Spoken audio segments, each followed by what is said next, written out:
Hi guys, this is related to our X-Lite 100 versus Lead Bike LD75 video, which is just a standalone content to provide an in-depth narrative to the duration test of the said smart lights. So we'll turn on the lights starting with the Lead Bike LD75 first. Sinet natin sa always on mode para hindi mamatay ang ilaw. Now, we're gonna do the same with X-Lite. Naka-manual setting at naka-always on mode din para obviously ay patas ang laban. So as you can see ay naka-manual setting si X-Lite 100.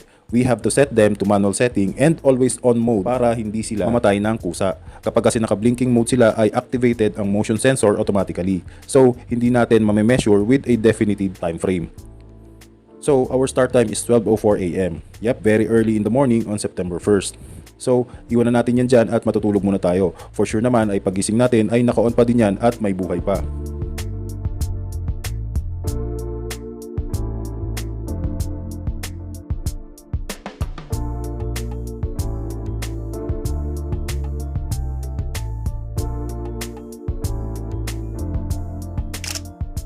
So it's afternoon already, it's about 12:06 PM na. Nag-start tayo ng 12:04 ng umaga at ngayon nga ay 12:06 na ng tanghali. So let's check the smart lights. Ang Lead Bike LD75 ay buhay na buhay pa, which is very nice. Ang liwanag pa nga niya.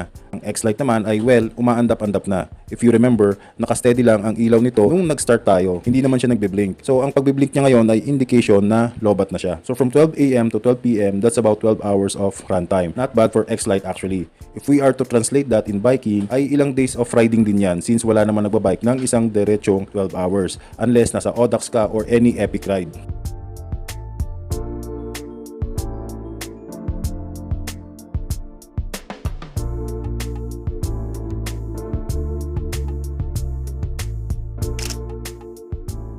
Alright, it's now 4:06 PM. Naka-fast forward lang ang ating video clip na ito kaya ang bilis ng pagbiblink ng X-Lite.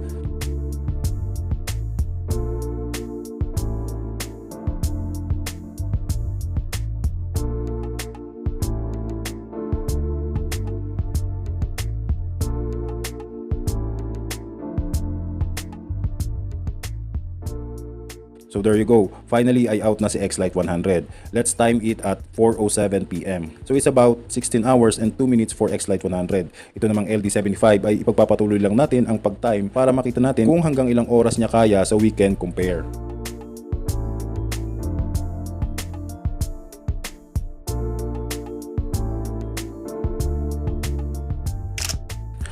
Time check, it's 5:14 PM and yes, at this point ay zero na si LD75.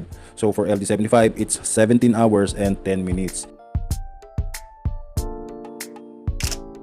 Take note that this is basically for referencing only. Ang experiment po na ito ay hindi naman ganun ka-technical at kahigpit. Hindi na tayo nag-conduct ng multiple attempts para i-average dahil we basically want to know the initial numbers. Take note na naka-steady lang ang ilaw nila during the test but they've yielded amazing results. X-Lite having 16 hours and LD75 having 17 hours. In real world application ay mas matagal pa ang duration niyan dahil for sure naman ay pipili ka ng any blinking mode instead of using the steady or always on mode. Plus, gagana pa ang motion detection so magsasave pa siya ng battery. So mga ilang araw din ang aabutin bago ka mag-charge ulit, which is sobrang okay na for either of these smart lights. Hope we're able to help with a bit of referencing. Thank you for watching.